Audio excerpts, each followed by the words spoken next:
What if we could learn from outstanding leaders in business, sports, and education from some of the best voices in corporate America? Lighting the Path is a series of interviews with industry leaders whose stories highlight strategies that build purpose-driven cultures, engage and retain top talent, develop drivers that create high-performance teams, and connect people to the vision of your company. Join us to hear from game-changing, talented leaders whose paths make a difference at work and at home. If you, after you have any experiences, your network starts to grow. And you mentioned that is that connecting to others. And I think that is, from a tool standpoint, is one of the least used tools that creates the most value, which in today's disconnected world, if we could be the connection agents, if we can help people be connected to other people of value, then our value increases. Yeah, we're entering an interesting moment in time where people's loneliness and isolation and seclusion is higher than ever. The reason that people follow influencers the way they do, right? Where the Mr. Beast for my kids' generation and the Joe Rogan for I mean, millions and millions of followers. Why? Because they become their friends. They're so isolated and lonely that these people they're watching online become their friends. They did some, I'll butcher it, and you can fact check it on your own, the audience. But something like in 1990, they did a survey and asked, do you have how many people have more than three close friends? And it was like 30 something percent, said they have more than three friends, and they just did that survey again, recently. And there was something ridiculous like the other way around where a third of the people they talked to said they had less than three close friends. And so this digitally dominated world, of algorithms and social media and just everything being online, it's making people alone. So when you do take the time to see someone, right, ask them questions, appreciate them, add value to their world, it's such an opportunity for those in this space, right, to stand out. So you open this conversation with how do you stand out, and it almost sounds so elementary and almost like a stupid answer to say, well, just look at someone and care. Look how you can serve them. Ask them questions, right? Really get to know a person, and you're like, yeah, no, but like, how do you really do it? And it's like, no, people want to be seen. Yeah, and the challenge we run into, especially any of us that are in any form of a business development role, we have a tendency to really worry about what do I say, that script, and how do what do I say, what do I, how do I answer this? And what you're saying is that I need to spend more time thinking about the questions that I'm asked than the answers that I'm going to give. Yeah, one of the things we teach in sales is if you want to improve the quantity of sales, improve the quality of your questions, and ask more questions. And look, all we do in the service industry, the sales industry, is we solve problems. The bigger the problem you can solve, the more money you make. And the ultimate example is Jeff Bezos, right? Like, I don't want to go to the store to find exactly what I'm looking for. Great. Click two buttons and exactly what you want will be at your doorstep tomorrow. Like, he solved a big problem and he's the richest man in America. So, on a much lower level, right, through these conversations, through these questions, I'm going to identify a problem or a pain point that you may have. And I'm going to say, Mike, if I'm hearing you right, it sounds like this or that is it important to you and something you might currently be struggling with. I might be able to help, and then we offer that solution. And that's sales, and it's sales on a more meaningful level. It's not just click online, find the cheapest price, and away you go, right? Price only matters in the absence of value. And so to deliver consistently and then get referrals, so you don't have to constantly be in prospecting and spending $1 bazillion on traditional marketing, it really does come down to relationships. Yeah. So what have you learned in today's marketplace that somebody listening to this could gain value in how do you get somebody's attention? How do you earn Hmm. the place where you can ask questions? It's to me that's I mean when I think of the number of people that try to connect with me every day because Yeah. of spam, I'm Yep. constantly doing yeah, yeah, yeah. You know, I don't I even took read my my LinkedIn inbox. Like I don't even read it. yeah. There's So I nothing took of my value in spam there. filter off my phone. I had one for a long time. It was real cheap, $39 or something like that. And they Yeah. just raised it 90 something bucks a month. So I kill that. I got to find another solution. But that's the kind of stuff that people who are trying to get to me have to weed their way through. And I'm not an anomaly. That's today's marketplace. What have you So learned? here's the golden nugget, and here's the answer to your question. We are doing it right now. How many questions have you asked me since we started this conversation 20 minutes ago? And I'm happy to answer, and I'm happy to connect with you and obviously your audience, but particularly you, right? And so, are people on social media? Yes. You have to meet people where they are. Do I want to run ads or do I want to be spammy like everyone else is? No, I want to be a contrarian. I want to be a purple cow. I want to stand out. So here's what I do: build your brand, be of value, build your social media audience as big as you can. Okay. And then figure out, who do you want to connect with? If I want to connect with Mike, then and he's in my local market, right? So me as an insurance agent, I'm looking for people that are in parallel markets, people who are already doing business with my potential customers. So I don't try to find the customers individually. I try to find the people who already have the relationships with the customers I want. So in my business as an insurance agent, that's realtors, car dealers, leasing managers, attorneys, mortgage brokers. So I build the relationships with them. So if Mike is a local realtor and I want the relationship with him because I know he has a couple hundred loyal customers that he works with who could be my customers, I'm going to say, hey, Mike, I've got the social media audience of over 10,000 people here locally. I love to shine a spotlight on amazing people doing amazing things right here in the community. And I see you're one of those people. If you'd be willing, I'd love to stop by your place, take some pictures, sit down for 15 minutes, ask you some questions, and then put together a nice little social media article that highlights you and your business and share what you're doing with my audience. Would you be open to that? And how many people say no to that? I've never had a single one. No, you're not Right? going to. Totally free advertising. But what does it do? Okay, yes, I'm highlighting Mike and putting him in front of my audience, but I'm also tagging Mike and I'm now cross-pollinating with his audience. So they're seeing that I'm the one that's shining the spotlight on Mike. So it helps both of us. But probably most importantly is all the questions I want to know about Mike, I just asked him in the interview. Right. Mhm. And now I know. Now I take detailed notes in my CRM, and now I start consistently following up with Mike, right? Not asking for anything, but just like, a personalized handwritten greeting card, thanking him for his time and how awesome it was to meet him. We're going to connect on social. I'm going to engage in his material, share it, promote it, whatever he has going on.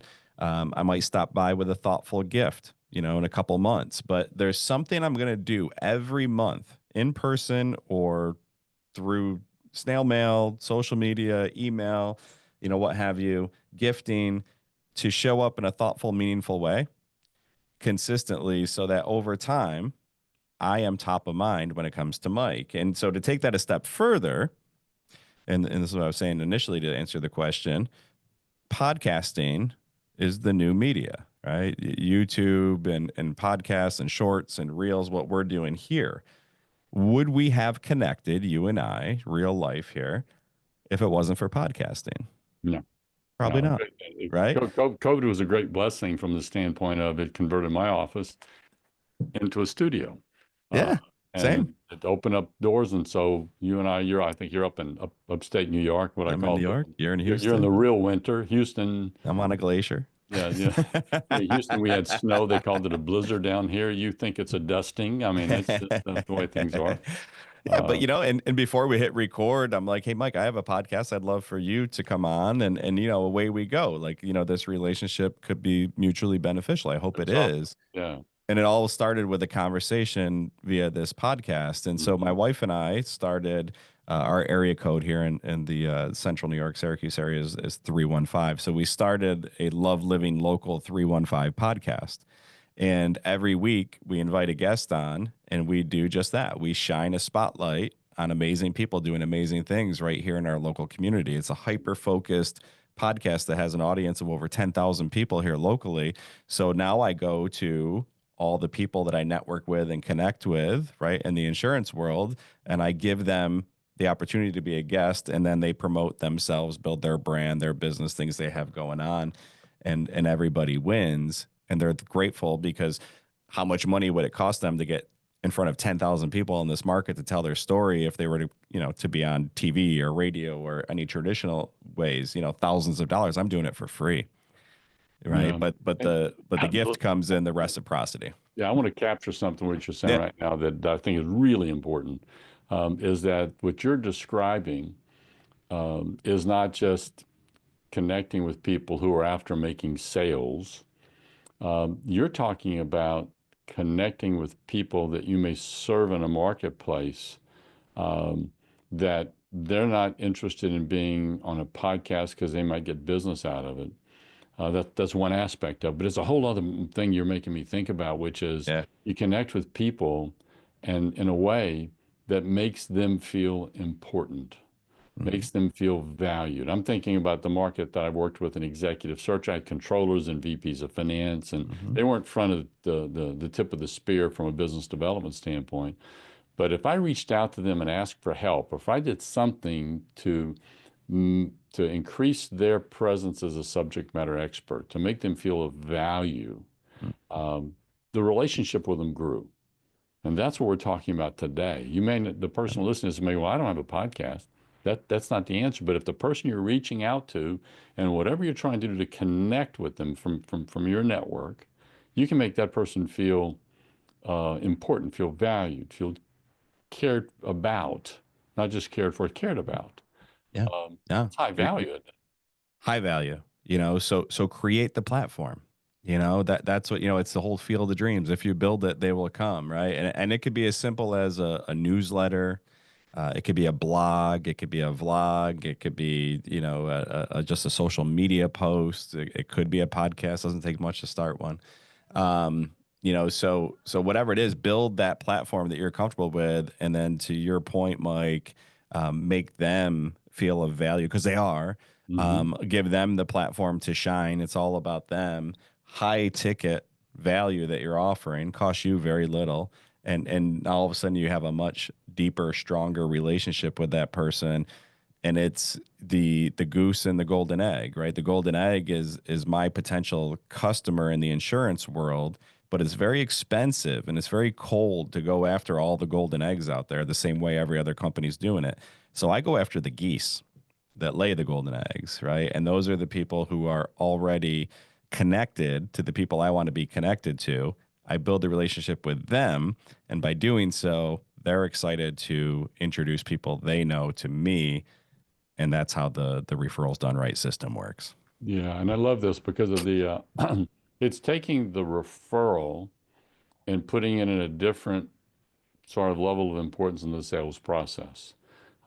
Meaning that I'm just as intentional about connecting and establishing a relationship with somebody who's a high referral person, and I'm specific. And I actually wrote the word down here, intentional, as you're right. Yeah. I'm intentional about doing so, as opposed to making it a throwaway, which is at the end of a business development call or a recruiting call or sales call, whatever. You say, oh, by the way, who do you know that I could do business with? Yeah. Cringy. I call that's a throwaway thing, but as opposed Cringy. to, but raising it up and saying the purpose of reaching out to you, Scott, is because of who you are, because of your presence in the marketplace. I just felt like you were somebody that I wanted to get to know, and hopefully there'd be some value in you knowing me. All right. Totally different approach. Just as important as saying, Scott, can I do business with you? Because that one is a leverage point. You're making me think about that. There's somebody over the years that I did business. I probably, had 15 or 20 pieces of business that they pointed me to over the years. Never did business with them at their company. That's a great point. but 15 or 20 pieces of business came elsewhere. So many of my best referral sources I don't personally do business with, or they don't do business with me, because look, again, we're in a highly competitive industry, as were you, and if someone at a higher level has a connection with somebody in my space already, there's that loyalty. They might be in the country club together or the certain whatever together, and they don't want to make it weird, and I respect that, right? I get that, but that doesn't mean they won't refer business to you. Mm-hmm. And a lot of them do. And so I still pour into those people, just because they're not bringing their personal business to me doesn't mean they won't introduce me to 30 people who will. That's right. And so, you want to create this network of super connectors. It's kind of like I do BNI without doing BNI. I don't do BNI, but I've created my own little like BNI group, where there's a couple hundred people that we stay my whole team, not just me, but we have about a couple hundred people that we consistently stay in front of. And that's like our BNI network. And so when I say I know a landscaper or a realtor or, a car detailer, because they're in my network that I've built. So build that network of geese, right? If we're talking goose and the golden egg, and instead of trying to find 10,000 new customers, find 200 geese who will lay 10,000 eggs over the next few years, and gladly introduce you to those people. Yeah, I listen for acronyms and words, or whatever. For those who are on the line listening, they hear you say, build your BNI network. Tell them what you mean by that. Yeah, so BNI is again, I'm not in it, but it's a structured group. It's great. They're great with it. It's a lead share group, and they take. I don't want somebody to get glazed over, because it's just a lead share group, as you're It's a talking lead share about. group. They take one person from each industry. So if there's an insurance agent in your market, I can't be the insurance agent. There's only one. They meet every so often and they share leads with each other. Yeah. Yeah. So, and what you're talking about, and I love this concept of create your own network group that's intimate, that are people that are connected, that know each other, know others, and that you are actually kind of the center post of. You're the sort of Yes. the supreme connector that's involved, Yeah. so to speak. This has been a fascinating conversation. I really appreciate your time, because we've taken a topic that is it's not a novel topic, Yeah. but what we've taken is, as I think, is a look in a window that most people don't, and that's looking at referral and changing the target of the referral.